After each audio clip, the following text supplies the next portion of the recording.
The art of living well and the art of dying well are one. He who has peace of mind disturbs neither himself nor another. If the gods listened to the prayers of men, all humankind would quickly perish, since they constantly pray for many evils to befall one another.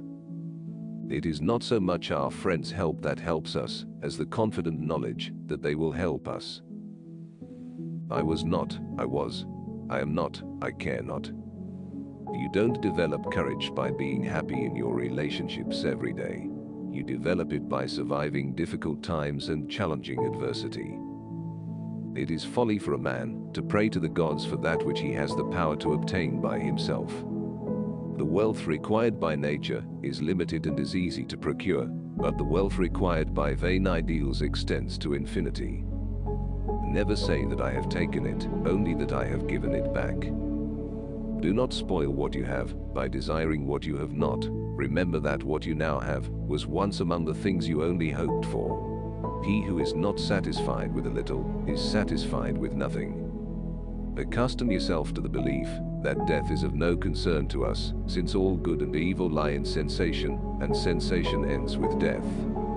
Is God willing to prevent evil, but not able? Then he is not omnipotent. Is he able, but not willing? Then he is malevolent. Is he both able and willing? Then whence cometh evil? Is he neither able nor willing? Then why call him God? Of all the means to ensure happiness throughout the whole life, by far the most important is the acquisition of friends. Not what we have, but what we enjoy constitutes our abundance. Death does not concern us, because as long as we exist, death is not here. And when it does come, we no longer exist. I have never wished to cater to the crowd, for what I know they do not approve, and what they approve I do not know. I am writing this not to many, but to you. Certainly we are a great enough audience for each other. The true belief that death is nothing to us makes a mortal life happy, not by adding to it an infinite time, but by taking away the desire for immortality. We must therefore pursue the things that make for happiness, seeing that when happiness is present, we have everything, but when it is absent, we do everything to possess it.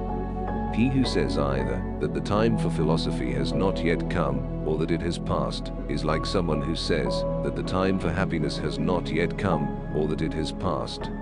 We must exercise ourselves in the things which bring happiness, since, if that be present, we have everything, and if that be absent, all our actions are directed toward attaining it. If thou wilt make a man happy, add not unto his riches, but take away from his desires. If a person fights the clear evidence of his senses, he will never be able to share in genuine tranquility. A large fortune is accumulated by extremely hard work, but thus, life becomes miserable. It is not possible for a man to banish all fear of the essential questions of life, unless he understands the nature of the universe, and unless he banishes all consideration that the fables told about the universe could be true. Therefore a man cannot enjoy full happiness, untroubled by turmoil, unless he acts to gain knowledge of the nature of things. How unhappy are the lives of men! How purblind their hearts! The cry of the flesh bids us escape from hunger, thirst, and cold, for he who is free of these, and expects to remain so, might live in happiness even with Zeus. Necessity is a bad thing, but there is no necessity to live with necessity. The noble man is chiefly concerned with wisdom and friendship. Of these, the former is a mortal good, the latter an immortal one. To eat and drink without a friend is to devour like the lion and the wolf. All friendship is desirable in itself, though it starts from the need of help. I never desired to please the rabble. What pleased them, I did not learn, and what I knew was far removed from their understanding. We should look for someone to eat and drink with, before looking for something to eat and drink. Of all the things which wisdom acquires to produce the blessedness of the complete life, for the greatest is the possession of friendship.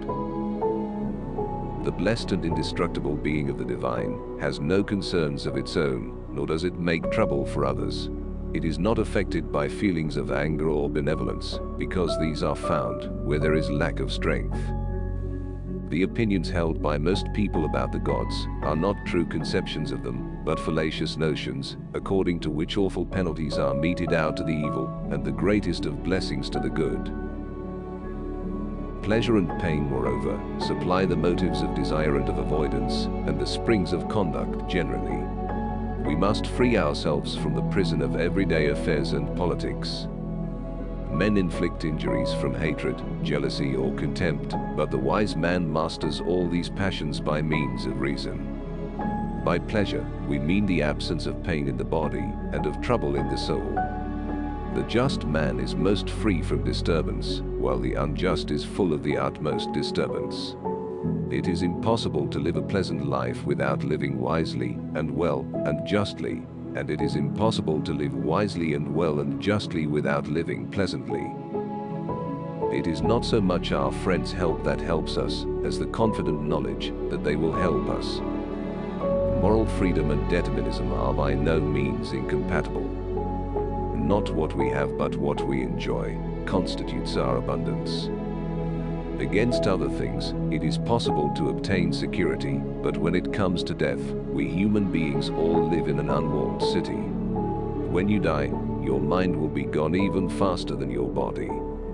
We have all seen fires die down from lack of fuel, and lights obscured or blacked out by objects coming in front of them. Empty is the argument of the philosopher, which does not relieve any human suffering. The greater the difficulty, the more the glory in surmounting it. Misfortune seldom intrudes upon the wise man. His greatest and highest interests are directed by reason throughout the course of life. Vain is the word of that philosopher which does not heal any suffering of man. There is nothing terrible in life for the man who has truly comprehended that there is nothing terrible in not living. It is better for you to be free of fear lying upon a pallet than to have a golden couch and a rich table and be full of trouble. Fools are tormented by the memory of former evils. Wise men have the delight of renewing in grateful remembrance the blessings of the past. We have the power both to obliterate our misfortunes in an almost perpetual forgetfulness and to summon up pleasant and agreeable memories of our successes. Let no one be slow to seek wisdom when he is young, nor weary in the search of it when he has grown old. For no age is too early or too late for the health of the soul. He who least needs tomorrow will most gladly greet tomorrow